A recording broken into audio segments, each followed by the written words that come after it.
Eh bien, bonjour à tous. Je vais vous montrer aujourd'hui comment utiliser Firefox avec un proxy.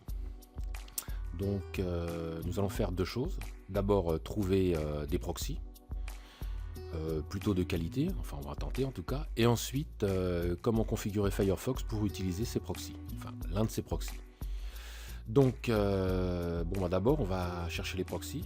Donc, vous allez ouvrir une fenêtre de navigateur.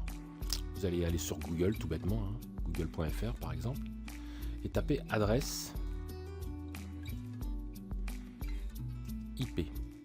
Voilà. Vous voyez, c'est là. On cherche, toc toc, c'est bon. Et là, vous allez chercher adresseip.com. Donc évidemment, vous pouvez le taper directement si vous êtes moins feignant que moi niveau clavier. Donc adresseip.com. Là, vous cliquez. Donc là, vous arrivez sur le site d'adresseip.com et il y a quelque chose qui figure dans le menu du haut qui est vraiment très intéressant. C'est ce qu'on cherche, c'est liste de proxy. Donc cette liste de proxy est actualisée toutes les 30 secondes à 1 minute. Il n'y a pas que du bien. Il faut regarder notamment, vous voyez, les temps de réaction. Donc là, on a un proxy qui est pas mal. Moi, j'évite les chinois parce qu'en général, ils sont de qualité médiocre. Donc là, c'est Fédération de Russie. Donc on va utiliser celui-là parce que vous voyez, 30 millisecondes, c'est pas mal comme temps de réaction. Alors, il va falloir copier non seulement l'adresse IP qui est là, vous voyez, mais aussi le port utilisé. Donc on va ouvrir un notepad. Voilà, donc je viens de l'ouvrir. Bon, là, il est sur l'autre écran, mais je vais le faire passer de l'autre côté. Vous voyez, il est là. Donc, je le refais sortir. Alors, on va copier d'abord ça. Vous voyez, l'adresse IP, enfin, l'adresse IP du serveur. Voilà. Copier. OK. Et une fois que c'est copié, on va le coller sur notre petit notepad. Voilà, coller. Toc, on va aller à la ligne pour bien séparer. Ensuite, on ressort ça. Maintenant, on va copier le port. Donc, c'est le port 80. Alors, je vous dis de le copier 80, on peut s'en rappeler, mais c'est vrai que souvent, c'est plutôt 4 chiffres. Donc, je vous dis, copiez-le. Donc là, on le copie. Copier. Voilà, c'est fait. Et ensuite, on remet notre petit notepad et on va coller. Voilà. Pour ce qui est de trouver un proxy, c'est fait. A priori, il va être bon. Je ne sais pas combien de temps il va fonctionner. On va voir si ça fonctionne. Je ressors mon bloc-notes là. Voilà. Là maintenant, on va configurer Firefox. Donc pour cela, on va aller dans le menu du haut et on va cliquer sur Outils. Voilà. Ensuite, on va cliquer sur Options. Voilà. Ensuite, vous voyez, il y a tout un menu, la générale, onglet. Bon, on va pas perdre de temps. Je ne vais pas vous faire perdre de temps plutôt. On va aller directement là où il faut aller, à avancer. Vous voyez, c'est au bout là. Hop. Ensuite, là, c'est pareil, il y a 5 onglets. On va aller sur celui où il y a marqué réseau. On clique sur réseau. Voilà. Et là, on va chercher, donc c'est la première ligne, connexion, configurer la façon dont Firefox se connecte à Internet. On va cliquer sur paramètres. C'est bon.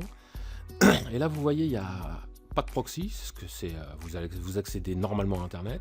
Là, vous avez deux autres menus et c'est le troisième, enfin le quatrième en l'occurrence qui nous intéresse, c'est celui-là, configuration manuelle du proxy.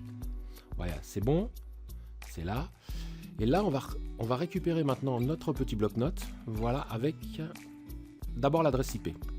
Hop, on la surligne, on la copie, on ressort le bloc-notes, on va là et on colle ce qu'on vient de copier. Voilà. Et maintenant, sur le port, voilà, le port à utiliser, voilà, c'est évidemment pas le 0. On reprend notre bloc-notes, c'est le port 80, donc on va le rentrer en copier-coller, même si vous pouvez le faire évidemment au clavier. Voilà, je vais là, et là je fais coller. Je vérifie bien que c'est 80, c'est bon. Donc là j'ai terminé. Donc là on va faire OK. Là on va faire OK. Et alors maintenant, si tout fonctionne bien, vous voyez là on n'a pas réactualisé pour l'instant la page, donc on est on est sur notre accès direct, sur notre point d'accès normal, c'est-à-dire on est à Toulouse, vous voyez, voilà. Là, on n'utilise pas de proxy.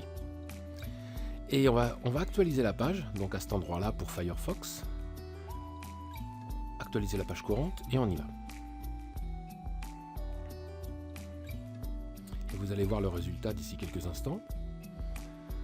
Donc là, on a l'adresse IP qui est un petit peu semblable à la précédente, mais je vais vous prouver qu'on n'est plus à Toulouse en allant sur la géolocalisation de l'adresse IP. Vous voyez ? Et là, vous allez voir où on se retrouve.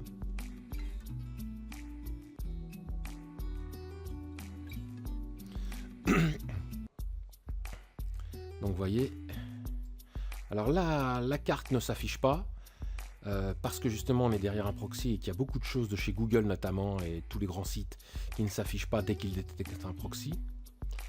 Mais vous voyez, on est en Russie, le drapeau russe. Il nous donne la latitude et la longitude, bon ça ne nous indique rien, mais voilà, on est en Russie. Donc on va pouvoir surfer sur internet, même si, il faut quand même le reconnaître, l'utilisation d'un proxy utilisé comme ça sur internet dont on ne connaît pas la provenance, généralement c'est pas, ça vaut absolument pas Tor et encore moins les VPN. Donc voilà, mais si vous n'avez pas de finances pour payer un VPN ou si vous ne savez pas comment utiliser Tor, le proxy, utiliser les proxys de cette façon, ça peut être économique, mais je vous dis, il y a vraiment des limites. À vous de voir, quoi. Voilà, eh bien ce tutoriel est terminé, j'espère qu'il vous a plu. Faites-en bon usage et à bientôt. Au revoir.